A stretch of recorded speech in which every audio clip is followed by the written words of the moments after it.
England మధ్య 3 వన్డేల series నేడు అహ్మదాబాద్లో 3వ వన్డే 142 పరుగుల తేడాతో నెగ్గిన భారత్. సిరీస్ 3-0తో భారత్ కైవసం. ఇంగ్లాండ్తో 3 వన్డేల సిరీస్ను టీమిండియా 3-0తో క్లీన్ స్వీప్ చేసింది. నేడు అహ్మదాబాద్లోని నరేంద్ర మోదీ స్టేడియంలో జరిగిన చివరి వన్డేలో టీమిండియా 142 పరుగుల భారీ తేడాతో విజయం సాధించింది. ఈ మ్యాచ్లో టాస్ ఓడి మొదటి బ్యాటింగ్ చేసినటువంటి టీమిండియా 50 ఓవర్లలో 357 పరుగులకు ఆల్అవుట్ అయింది. యువ బ్యాట్స్మెన్ శుభ్మన్ గిల్ అద్భుత సెంచరీని సాధించడం టీమిండియా ఇన్నింగ్స్లోనే హైలైట్గా నిలిచింది.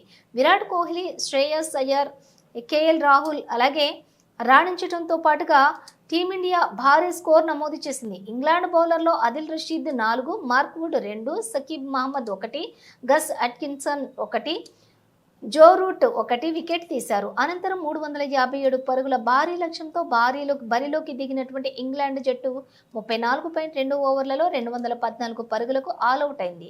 హర్షదీప్ సింగ్ 2, హర్షిత్ రాణా 2, అక్షర్ పటేల్ 2, హార్దిక్ పాండ్యా 2, వాషింగ్టన్ సుందర్ 1, కుల్దీప్ యాదవ్ 1 వికెట్ తీసి ఇంగ్లాండ్ను కుప్పకూల్చారు. ఇంగ్లాండ్ ఇన్నింగ్స్లోని Tom Banton 38, Gus Atkinson 38, Ben Duckett 34, Joe Root 24, Phil స్టాల్ 23, హ్యారీ బ్రూక్ 19 పరుగులు చేశారు.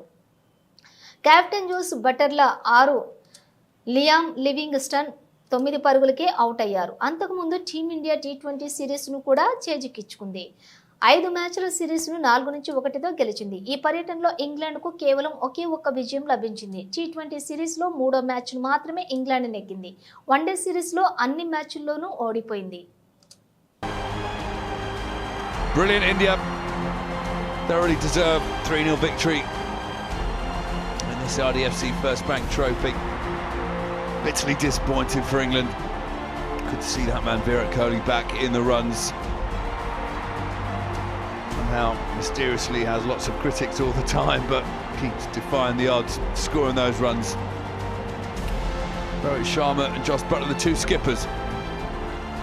One will be very happy with this series, one will be very concerned moving into the Champions Trophy. So India win by 142 runs to win this series 3-0.